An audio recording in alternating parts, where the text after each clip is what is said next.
Man, what is happening, my YouTube family? Of course, it is your boy B New coming at you this Tuesday morning.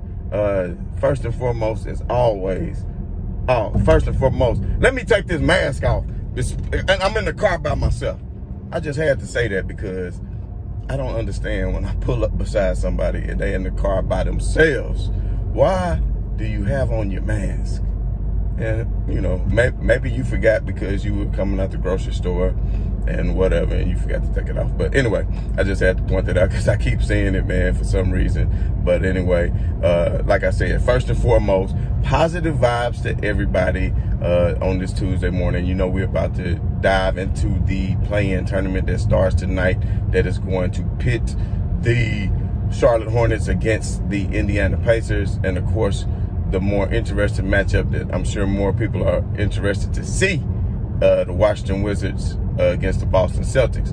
Now, we do know these are both Eastern Conference games, which is strange, but because of the way it ended with this deciding who was in what seeding format, they had to do it this way based off the rest of the teams. But at the end of the day, looks like the games are going to start at like 5:30 Central, 6:30 Eastern time, and then the second game will be on at 8 o'clock Central, which will be 9 o'clock on the East Coast. So those are going to be some good matchups. I won't touch too much on them this morning because I got some other topics that I need to address before I have to go handle some business. So, but I do want to go ahead and make my predictions for it. I'm going to go ahead and pick the Charlotte Hornets over the Indiana Pacers, so they can get into, then they'll be able to play the Boston Celtics, who I think will lose to the Washington Wizards. So I'm going to go ahead and put that out there and make my picks for the day, that the Washington Wizards will take care of the Celtics. Now, if the Celtics did have Jaylen Brown and were fully healthy, I would pick the Boston Celtics. But with that being said, knowing that they're not fully healthy, I'm going to have to go with the Washington Wizards. And the way Westbrook plays, I mean, in an elimination game, I just think he has too much heart. But you never know. I saw Boston the other night, minus their star players, give it their all and almost come away with the victory. So you just never know. But that's going to be very interesting tonight. But a couple of topics that I did want to address, a couple of topics that I would like to address is, of course, I know LeBron James has been getting hell for his Instagram post or tweet or whatever he made, just saying, and I neglected yesterday, I did make a mental note yesterday to give a shout out to LeBron for having 17 straight seasons averaging 25 or more points, which is an amazing accomplishment. So LeBron ended up tweeting that out himself. He must have been reading my mind yesterday, that he had 17 straight seasons doing that, whereas some of the other great scorers like Kevin Durant and Michael Jordan and Karl Malone, who are some of the greatest scorers of all time, only had 12 seasons of 25 or more in their career. So that is a mighty great accomplishment by LeBron James. I mean, if a player averages 20 in this league, historically, they've been a damn good player, because the NBA is not the easiest league just for you to go out and get points in, even though the numbers, I won't say are inflated now, but with more possessions and a higher paced game, you start to see players score a lot more points than what they used to. But like Steph Curry scored over 2,000 points this year. I want to say that was just his second time doing so. Go back and look at how many times LeBron James scored over 2,000 points in a season. But people want to say that he is not a scorer. People want to say that Kevin Durant is a better shooter, that Kevin Durant is a better scorer. You know, I might give you that Kevin Durant has a smoother stroke and, you know, is a better shooter than LeBron James. But as far as being a better scorer, that he is not, because LeBron James is capable of getting to the bucket and getting the bucket anytime that he wants to. But like he said in his tweet, he is a pass-first person. So now that I got that out of the way, I just wanted to give LeBron his shout-outs for doing that. And he actually finished the season shooting 36% on threes, which is, you know, an improvement. He's shown a steady improvement over the course of the latter years of his career that he is becoming a better shooter. So he's taking a lot more attempts at 3-point. And you got to think he's still an over 50% field goal shooter for his career. And he's taking a lot more 3-point shots than the other great scorers that are on that list, minus Kevin Durant, of course, because Kevin Durant does take quite a bit of threes and is a 40% 3-point shooter, which makes him, of course, like I said, a better shooter than LeBron James. But if you look at a Karl Malone, well, I won't say all of them, but most of Karl Malone points came from within the paint and off of a pick and roll play from the great legendary John Stockton. So that's not taking anything away from Karl Malone, because he had the ability to hit the 17-foot, 18-foot shot. He had the ability to, hit the fadeaway on the post like the Dream. So I'm not taking anything away from him as far as his shooting ability. And he was a damn good free throw shooter, Karl Malone was. So at the end of the day, just wanted to give that shout out to LeBron for that. And, he definitely gave the shout out to himself on yesterday, which is nothing wrong with that, because sometimes he has to remind people. And that's sad. And I know people will come out here and say, well, when you are that great, why do you have to remind people of your greatness? To me, that's not being great. Well, to me, there's nothing wrong with patting yourself on the back sometimes, because I always used to say this. I've been saying this for years, and, I continue to use this in my life, is if I don't think I'm the shit, then who else will? So first of all, you have to exude self-confidence from oneself. And like Cat Williams said, self-confidence, that's mother confidence of your freaking self. So there's nothing wrong with having self-confidence and exuding that, because when you think you are great, then you let others know you are great, and they will treat you as such. You are a reflection of how you see yourself. And a great philosopher once said that. I don't know if that was Socrates or whoever, but anyway, I don't want to get too far off the subject in that, but just like I said, giving the shouts out to LeBron James. And then I want to say, I saw some of the pundits on TV talking about who is the most dangerous between Steph and LeBron, and who's more afraid of Steph. Who are you more afraid of? And man, listen, let me tell y'all something for a minute. There's no way in the hell that LeBron James or the Los Angeles Lakers or anybody on their staff lost a wink of sleep, considering they had to play the Golden State Warriors.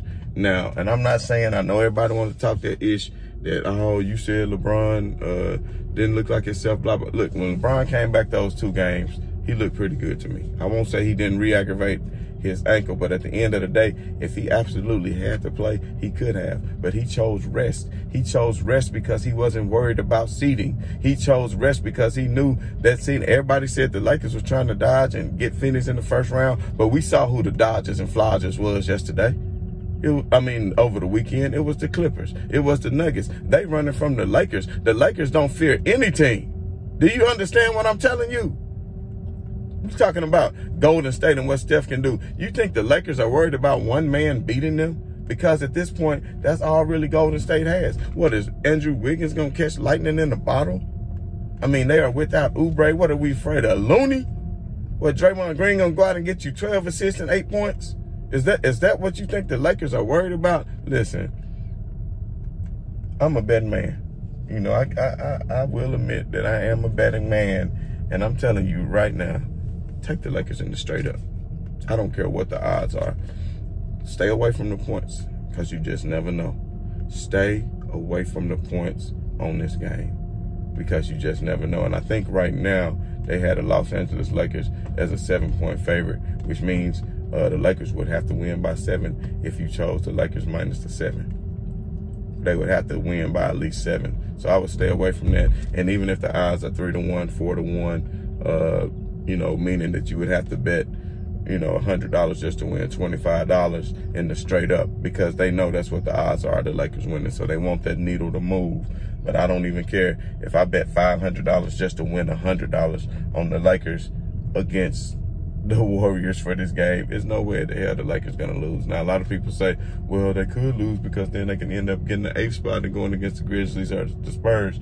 Do you think they want to sit up there and chance that? Do you think they are going to sit up there and chance that? Let me just refresh y'all memory real quick. So the Lakers and the Warriors, of course, have played 3 games this season. Now, we know one of the games was January the 18th, which it was relatively new to the season, considering how the season started on Christmas Day. And the Lakers had the shortest layoff in the history of the league, considering how they just won a championship around in October during the bubble. So you're talking about not even 2 months of rest and them coming back and playing these games. So here the Lakers are finding themselves against the Golden State Warriors. And of course, by the halftime, they were up by 16 points. They were easily dominating them. AD was having a hell of a game. LeBron was having a pretty decent game, spreading the ball around. Plenty of Lakers were in double digits. Montrezl Harrell was having a great game off the bench behind Gasol. It was looking really well. But then the Golden State Warriors came and they tied it up, or damn near tied it up in the third quarter. It made it into a game. But of course, in the early fourth, the Lakers pushed their lead out and went up by 10 or 11, if I'm not mistaken. Now, the Lakers did get a little bit lackadaisical on the defensive end of the floor. And what happened was the Golden State Warriors went on the run. Yes, they did go on a run on a January the 18th night in the cold winter darkness. They went on a run and they ended up winning that game 115 to 113. LeBron had a chance at a last second shot that he did not make from 3 that would have actually won the game. But he did steal it prior to put them in position to even have a chance, because I want to say Golden State had went up by maybe 5, if I'm not mistaken, with a minute or so left in the game. So, I mean, Oubre had a great game that game too. But as we all know, there will be no Oubre. And that's another thing. I mean, how could I be worried? And let's think about it. There was no Drummond, you know. And this is the type of game where Andre Drummond will feast, because the Lakers, I mean, they're going to score so many points in the paint. Who is going to stop them? Looney? You must be loony if you think Looney going to stop somebody in the paint. So if the Lakers are smart and they use Marc Gasol coming off the bench and he spreads the floor for them with that second unit, it's just going to be... And don't let the Lakers start to hit threes, because, you know, when they hit threes, it's pretty much over with. Like, they win a lot of games with shooting a low percentage from 3. But on the games where they do get hot and you have KCP shooting 4 or 5 threes and making, you get Wes Matthews hitting a couple, you get Caruso hitting a couple, and don't let LeBron James get warmed up from beyond the arc, then you know that they are in trouble. But if you honestly think that the Warriors are somehow going to beat the Lakers, then you're crazy. So I'm telling you, that night in January the 18th, what happened. But then when you come back to the February game and you come back to the March game, and this was minus AD. These games were minus AD because we all know AD went down on Valentine's Day. So this is minus AD, and we know what the score was. 117 to 91. It was 117 to 91 shortly after they had lost AD. So even without AD and Marc Gasol as the starter, they beat them 117 to 91. And if you guys remember, if you could think back, that's when Steph came out after the game, when he was in the post-game presser and people were asking questions, and he said, well, these teams, you know, they remember what we did for all those years and how we reigned terror on the league, so they really take it upon themselves to go out and play us extra hard and blase this and blase that. And if you go back to that game, if you want to watch one of my videos from back then in February and what I said in response to Steph saying that, because I won't get into all that right now, but that simply wasn't the case. It was just a case of the Lakers being a much better team and LeBron James being a much, I won't say much better player. Well, I will. He's a much better player. Steph Curry is one of the all-time great players and great shooters, but he does have holes in his game as far as defensively, and, you know, some of the bigger moments where he had a chance to shine where he simply did not. But hey, that was going against the great LeBron James, so what can you say? But at the end of the day, they beat them 117 to 91. And then in the March game, they wanted to come back. And I mean, I want to say Wiseman played more and Oubre played, and they didn't have that great of a game. But when they came back and played them in March, it was the same thing. It was a blowout. It was like 128-97. So you're talking about the past 2 times, minus an Anthony Davis. And this is this season. This is this season where the past 2 times versus with minus an Anthony Davis, the Lakers beat them by over 30 points. And in the first matchup, they were ahead by 20 points at one point before they actually gave away the game. And I'm not taking anything away from Golden State. They did fight back. And I'm not saying that they cannot fight back and make this into a game. That's why I said do not take the Lakers minus the points, because you just never know. They might make it close at the end. Who knows? But at the end of the day, I just see the Lakers coming out, winning every quarter. Lakers win every quarter by 6 or 7 points easily. Then they walk away with a 15 to 20 point victory.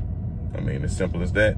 You go out first quarter 32 to 27. Then the next quarter, you win the next quarter 31 to 25. Then you win the next quarter 27 to 22, playing great defense. Then you polish them off. I mean, and that's just what I see, because when the Lakers win tomorrow night on Wednesday night, then they're going to want to have some rest leading into the actual playoffs, which I would imagine they would play that Saturday or that Sunday. So in their matchup against the Phoenix Suns. But just trust what I'm telling you all. The Lakers have nothing to worry about. And on a lighter note, I don't know if everybody saw the All the Smoke podcast and, of course, Gilbert Arenas podcast, where they start touching on Kwame Brown. If you have not seen Kwame Brown's response to this, please go check it out, because he has a YouTube on it. He made his own video, this comeback for it, and it's trending. So I'm pretty sure all of you saw that.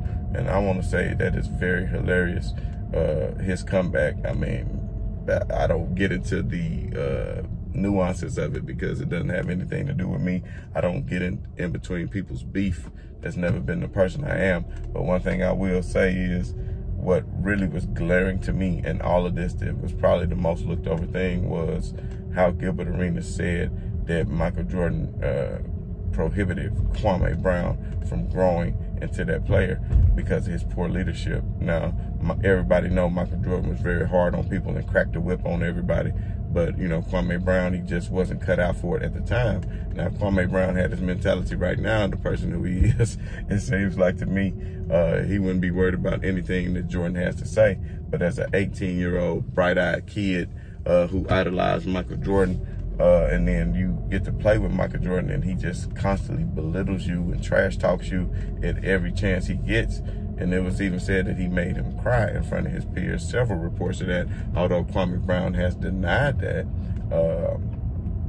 It just shows to me a lack of leadership by Michael Jordan. And people say, well, man up, man up. But the thing is, you have to be able to adapt your personality to that of others and the people you're trying to lead, because all of your followers, all your soldiers are not going to respond the same way to certain leadership traits that you might exhibit to them. So let that just be made known. But I thought there was a very glaring detail that was overlooked in all of that. But, you know, I will say this, as far as the All the Smoke podcast, I do enjoy listening to that from time to time. And I do think that Matt Barnes has a wealth of basketball knowledge. And I know Kwame Brown got very personal in the things that he had to say.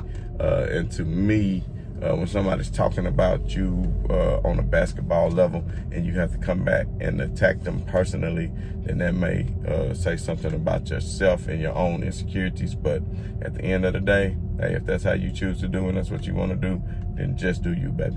That's what I always say. But that's what I always do. But like I said, looking forward to these games tonight. Not as much as I'm looking forward to the games tomorrow, as you all know. But as we're going to say, as always, right on to the real, baby. And much love to the haters. I'm out.